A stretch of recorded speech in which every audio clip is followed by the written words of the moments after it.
ladies and gentlemen, welcome to a GameStar presentation. We are here with what was supposed to be the first round, but is now the second. It is round A between the Knife and Fork Patrol, who were definitely here in January, versus Took Too Long, who, well, the pun writes itself, they took too long, and the game is eventually underway here. So we're going to jump in at the 7-minute mark. It's only just started. The lineups will be Tryndamere versus Shyvana at top, Lee Sin and Nocturne in the jungle, Janna versus Syndra in the mid, Jax and Soraka versus Ezreal and LeBlanc at the bot. So we'll go ahead and jump straight into the action here.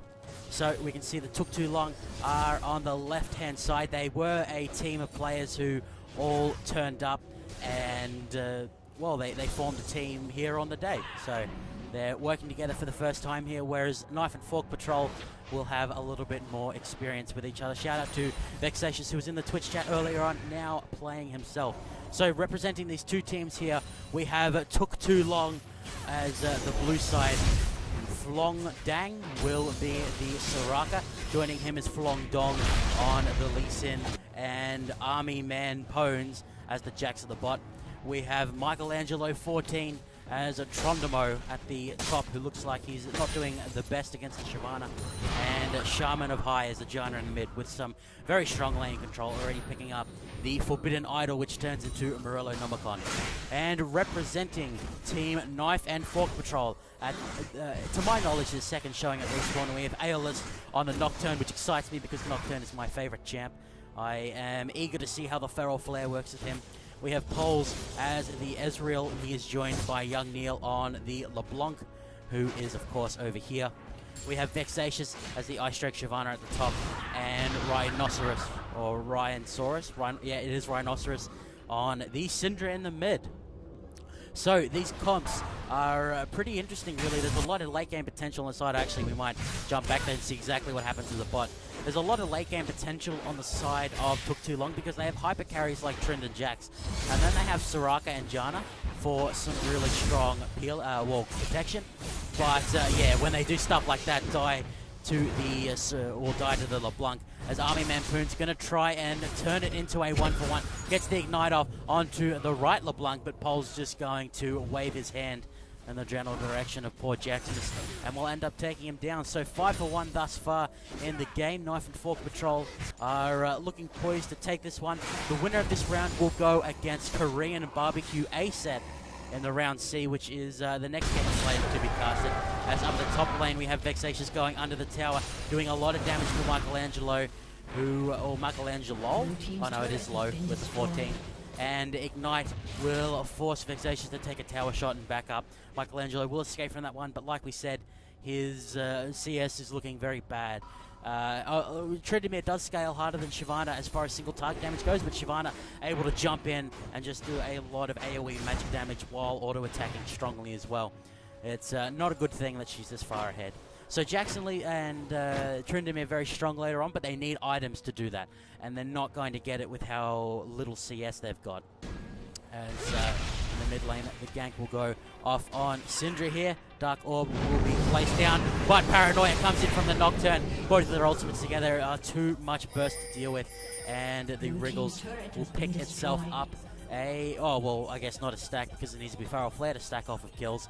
As we have Army Man Poons and Shaman on high waiting in the brush here. Gonna run right past Nocturne as Army Man Poons just checking out what's going on. Gets stunned up by Syndra as Ezreal is going to reinforce his attack from the bottom. Has a tier which he's charging up and moves. The Dragon actually hasn't been aggroed in all of this aggression. Flash away by Aeolus on the Nocturne will get him out in time, and they're poised to take a very easy Dazzle here. As Vexatious is going to dive on Tryndamere at the top. Did not have the Undying Rage available, I think. Is that? Or Endless. It is Undying Rage. Will not keep poor Michelangelo safe this time. So the way things are going, Knife and Fork Patrol poised to take a very strong mid game. They've got an Ezreal who will be able to spam easily with his Mana Moon. They've got a lot of burst between their Syndra and LeBlanc. They've got Nocturne and Shyvana for jumping in. Both of them can get to the back line very easily. So yeah, things looking very dire for our blue team here. Took too long. The CS very impressive for the Knife and Fork Patrol. We've got polls on 84. Syndra and Shyvana both hitting around the 60-70 mark as well. And Nocturne doesn't have the most farm, but it seems to have had a lot of presence in, well, he was with 4 of the 9 kills, so half of the team's kills involve this Nocturne. So he's had a lot of lane presence. He just needs to start farming up that Feral Flare. He's at 15 at the moment, so another 10 camps, and he will start that infinite scaling going up. Looks like he's working on a Blade of the Ruined King next, which definitely makes sense to try and deal with both Tryndamere and Jax, who are very, very strong duelists. Stops him getting kited as well. Might just turn the music down a little bit here. Skrillex, not known for being quiet, as there we go. Should be a little bit easy to hear what's happening in the game. So LeBlanc are going to come down here and force Army Man Pones off the tower. He gets a True Shot Barrage for his troubles, and there's no Soraka around to help him at the moment, as Army Man Pones is going to get jumped on and taken down very quickly here. Wish is available, but Flongdang could not do a lot to prevent that one, as Shaman of High going to be at the top supporting Michelangelo against the Shyvana. She has a lot of peel between the Monsoon and the Howling Gale, even a bit of a slow from Zephyr, as Flongdang going to be engaged upon in the mid, and barely saved by Flongdang there, brilliant, or Flongdong, brilliant safeguard. Barely gets Flongdang out of there, gets a heal up on himself. The bottom tier 2 will end up falling in the end, as LeBlanc going to rotate up with Aeolus to the top. They're just very aggressive in the enemy jungle, hunting down Flongdang here, who is doing his absolute best. He's 1-2 at the moment. With he's keeping up with the Nocturne and CS, definitely not as far as kills and assists are concerned though. The last of the tier 1s will end up falling as Shaman of High falls at the top lane. Michelangelo is going to pop the Ghost to try and outrun the Shyvana, and Shyvana's going to try and cut him off here, playing a bit of the ring around the Rosie. We do have Nocturne headed up. He does have Paranoia, but Endless Rage popped a little bit early there from Michelangelo. There's no tier 1 at his back, and Vexatious is a resourceless dragon, so can continue to spam out the burnout.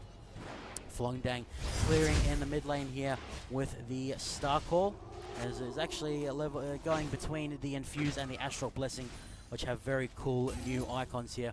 Just bring the Twitch chat up. And shout out to the Filthy Jew and to Thenom14, who has an awful name to try and see because of his bright cyan. The tier 2 at the top going to easily be falling under this onslaught. Not a lot there to... Well, Janna can do a lot to stop towers pushing, but not against this kind of forces. Flongdang going to be very much out of position there. Going to get caught out by Aeolus. Picks up his 3rd kill of the game to make it a hat-trick killing spree. Vexatious not able to burn through the Eye of the Storm Shield just yet, even though it's only a level 2. Of course, Janna's love to go for the Howling Gale to push, and that was a nice, actually. I think she interrupted Shyvana's Dragon's Descent there. So Vexatious, is he going to try and jump on Janna? I think, yeah, it is interrupted by the Howling Gale, so well done by Shaman of High. Stop that one. Michelangelo is going to throw out Paltry Shout, which slows down Vexatious, and he's going to try and turn it around onto the Janna, but nice Howling Gale will knock her up. Will Michelangelo be able to finish that? 500 gold goes into the pocket of the Viking Condamo, but Aeolus may be able to stop it here. The Spitting Slash almost off cooldown, and this is why he needs Bork so it doesn't get kited like this. Nice escape. Barely dodges the... I should probably know what his Q is, Dustbringer. Considering I like the champion, I should probably know what his skills are. So we have Flongdong trying to create some pressure down the bottom lane to force the onslaught of red to cease, but it's not going to do a whole lot, I think, with how much this Nocturne is farming. He's only a few camps off of picking up that upgraded Feral Flare, where his damage will become much stronger, able to go tanky from that point. Janna going to get stunned up by Syndra. Will the Eye of Storm save her? No, it will not. The unleashed power from Syndra comes out, takes down poor Stripper Janna, who's only at the level 9. Pretty strong defensively, but not when you get stunned up before you can actually use anything. Young Neil going to be running around the enemy jungle. Nice to see a support LeBlanc picked up. Normally it's a mid. So a bit of the nice burst between the Sheen Ezreal and the LeBlanc, who's doing very well for herself. Has some decent AP for, not farming. Only 2 CS, being beaten by Soraka by 500%, which is all right. But when Ezreal is, well, like 1,000% richer than Jax, or that's not true, more like 700% richer, tends to be bad, particularly when Jax, Ezreal, even if he's behind, can kite Jax with relative ease until the Blade of the Ruin King is picked up on the Grandmaster at Arms. So Nocturne and Shyvana up here at the top. Dustbringer will miss on Tryndamere, so it will not create a trail. Flash out by Flongdang. Dragon's Descent at the top by Michelangelo. The Rage, what is the Q called? The Bloodlust. Pops to get a little bit of health back for Michelangelo here. Vexation is not going to be able to finish that one off, but does force them back as they're going to continue to push the top lane here. Rhinoceros pushing in the mid on the Syndra, and I thought he was being flanked, but it's actually his teammate there. As nice stun goes onto Flangdang. Don't know about that Monsoon. It almost saved her, actually, as Rhinoceros going to take another tower hit. Will it be enough? Nice snipe there by Flongdong, as the LeBlanc just going to distort and then mimic distort over the wall. Army Man Pones being jumped on by Ezreal. Lee Sin going to end up missing the Sonic Wave. A red buff Ezreal, very difficult to jump on, particularly when he has Mana Moon. Circus Bambi's actually going to go all in on the Janna, but he jumps into a full team of the Took Too Long guys. Will he end up paying for it? He does have a lot of mana, so he's going to be able to Arcane Shift as soon as it's off cooldown, which he does indeed do, but True Shot Barrage will mean the end of him there, as Wish comes out just to give Soraka a little bit of assist gold. The top tower being pushed very hard by this Blade of the Ruin King Shyvana though, and she has the makings of a Sunfire Cape. Going to be collapsed upon by Trondamo and the Riku though, so she's got to be a bit careful. Does have Dragon's Descent, so it can jump out if it is necessary. Yeah, going to do that exactly. Sonic Wave and Resonating Strike used to get up there. Ward jump and kick into the wall, but this dragon is doing so much AoE damage to LeBlanc. Well, Lee Sin jumps into the trail there, but an entire blue team finally takes down the raid boss Shyvana. Aeolus going to pick himself up a solo on the dragon, which is nice as a jungler when you can solo that dragon. He did get changed recently. He does percentage damage that scales as the game goes on, and he reduces the damage you do to everything.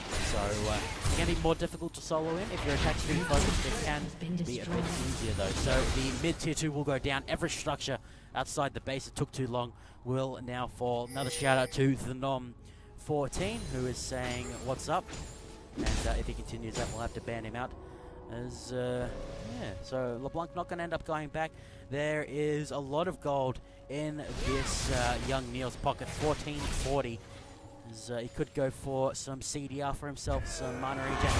The blue Ezreal build is going to come out for the first time in a very long time. True Shot Barrage is used as well. Poultry Shout not needed to be blown there to try and get the Ezreal off.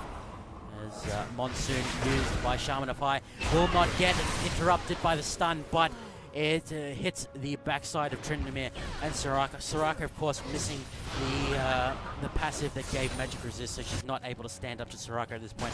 Red buff being taken down by Lee, as LeBlanc will jump in, get a little bit of harass on the Janna. That will signal the tower pushing to commence for our red team here, as a nice Howling Gale will come up and let Jax jump in, but the disengaged flashes will stop that counter-strike doing any kind of stuns. Lee Sin going to be waiting off to the side here for the opportune moment to engage. Vexation almost has the Dragon's Descent available again. There's only 5 points of rage off of it. Well, actually the top lanes both have rage. It's pretty cool. So if there was a Yasuo on this team, he'd love this Janna because she's landing a lot of Howling Gales. As Flongdang LeBlanc is on his scent. They'll run into each other in this bush, and LeBlanc without DMG can't do a whole heck of a lot against the tanky Lee Sin, but an entire red team are going to be able to take him down. Nice Dragon's Rage, but it will not be enough. The Dragon's Descent comes down to make him pay for it. Poultry Shout used on Aeolus there, but it is absorbed by the Shroud of Darkness. Nocturne giving off a laugh as the rest of his team will collapse onto board. Trondamo Vexation's getting another one there, as the LeBlanc clone will take a not a Howling Gale, Zephyr, but a triple kill all up for Vexatious. Doesn't count as a triple because the other kill happened too long ago, but Flongdang are going to try and sprint away with her goat legs. Will it be enough? No, the Shyvana much too tanky, and picks up a pentakill, but with very spread out kills, so well done by Vexatious on the Shyvana, and the rest of her team coming in. Flongdang going to try and force him the heck out of the base. Young Neil doesn't have much mana, but he's still going to be auto-attacking away the tower. Tower almost takes down LeBlanc there, as Flongdong doesn't have Dragon's Ascent for a little while.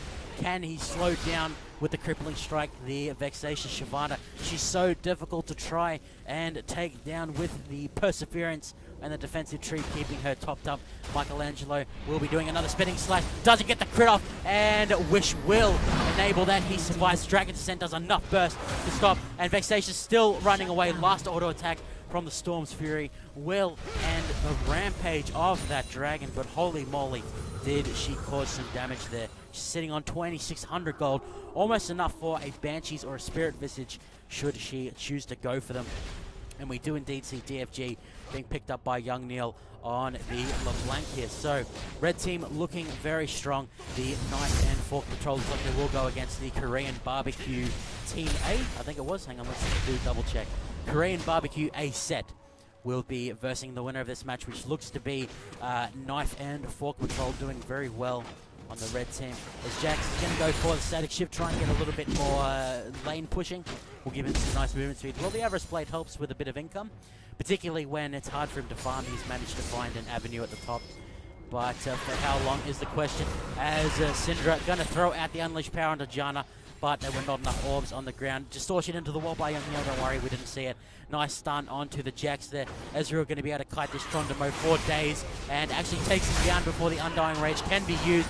Flongdang in the middle of nowhere. Young Neil will burst him low enough for Rhinoceros to take that one down. 2 for Neil. As far as Knife and Fork Patrol are concerned, haven't lost a single tower, and the towers are actually looking pretty healthy, apart from the bottom one.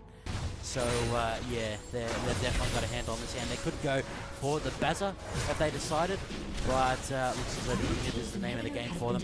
Will they transition over to top? No, they're just going to try and fight. They catch out Shaman of High. The unspeakable horror will fear her as Fork used on the Jax. He flashes and deals a counter-strike, but the Ignite from Shyvana is enough to finish Mock Dragon. Dragon's Rage used on Aeolus as Dragon's Ascent comes in from Vexatious, getting the Tron to move very low as Paranoia used there to burst down Flongdang on the Soraka. But this entire time the Nexus Towers, one ends up falling, the other one gets to 2/3 of its health, and another minion wave comes in to reinforce the offensive. Vexatious tanking all 3 members here, takes a tower hit, that may be what ends up killing him. Gonna get the burnout, but a nice sonic wave from Flongdang will finish that one off, but he's in the middle of a very angry red team.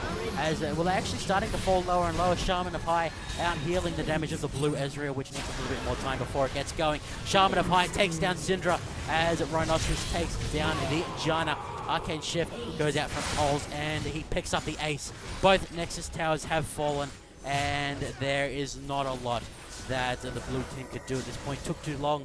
After 2.5 hours after they were meant to start their game, the Knife and Fork Patrol will pick up the win for round A, and will be moving ahead to round C with Korean Barbecue A set. The took too long, guys. They will be going down to the losers bracket, which we'll bring up in just a second here. They will be going against the Graphics Outside Suck, which we covered earlier. So hopefully we get to catch that game and see how they do. But, yeah, we're going to have to nominate an MVP for this game. Vexatious was doing a brilliant job on the Shyvana. I'd have to hand it to him.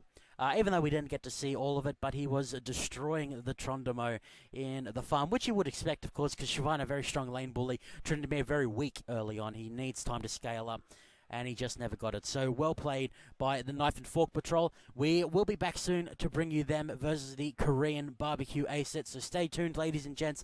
Dota will be starting up on GameStar TV3 as well, if you're interested in that. Otherwise, stick around, and we will be back shortly.